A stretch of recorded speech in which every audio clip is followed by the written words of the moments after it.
इस प्रकार भगवती प्रकट हुई और वरदान दिया, वरम ब्रूहि वरमाप्नोति संपदाम। मां वैसे तो वरदान और कथा बहुत लंबी है, टाइम की कमी है। कहने का तात्पर्य है मां जगदम्बा से एक ही शब्द में सब वर मांग लेते हैं। आपके जैसी कन्या को सोने के कटोरे में सोने के सिंहासन पर बैठ करके दूध पिलाती रहूं। पॉइंट आया समझ में? आपके जैसी कन्या को सोने के कटोरे में सोने के सिंहासन पर बैठकर सतत दूध पिलाती रहूं। सब मांग लिया। इन दो वर्ड के अंदर एक वर्ड में ही सब आ गया है। मतलब माता जी को भी मांग लिया, आप जैसी कन्या को, आपके जैसी कन्या को, यानी माता जी को मांगा। सोने के कटोरे में यानी धन संपत्ति मांग ली। सोने के सिंहासन पर बैठ करके राज मांग लिया, कभी नष्ट न। मैनावती ने को वरदान दिया है मां जगदम्बा ने। और चैत्र सुदी नवमी के दिन जगदम्बा मां प्रकट हुई है। और जगदम्बा प्रकट होकर के और राजा हिमाचल ने जय जयकार लगाए। देव ऋषि नारद जी का आना, हाथ की हथेली, पैर की पत्तली, ब्रह्म कपाली देखी है और बढ़िया भविष्य का वर्णन किया। इसके बाद में 12 साल तक राजा हिमाचल के राज्य में शिव मंदिर में ही तपस्या करी।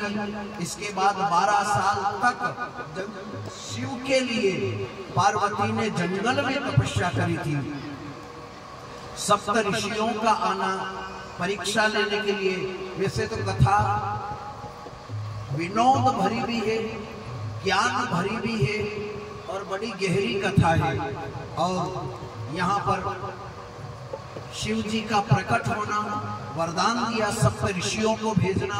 शिव जी प्रकट हुए, पार्वती की परीक्षा ली और वरदान देकर के हाथ मांग लिया।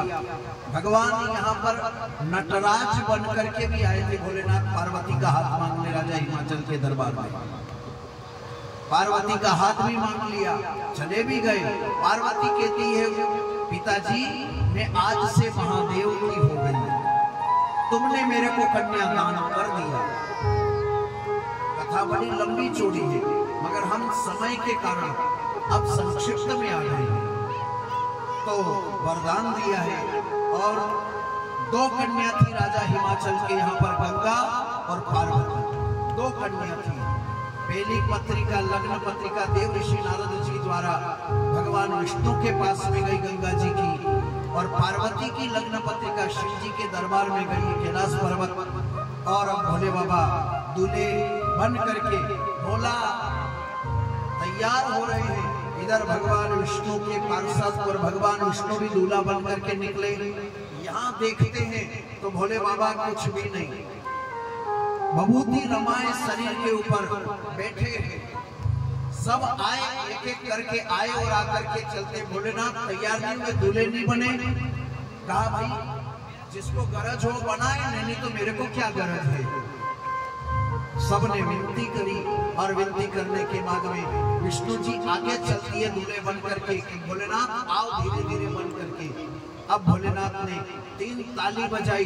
3 लोग 14 भुवन के अंदर, इतने भी श्मशान थे, शमशान, वो सारे शमशान जाग गए। भूत पलीत प्रेत पिशाच सबको निमंत्रित कर लिया।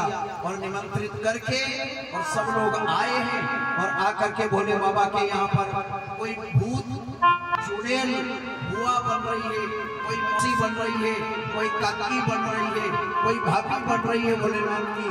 भूत चुड़ैल पिशाचनी साकनी डाकनी सब अलग अलग रूप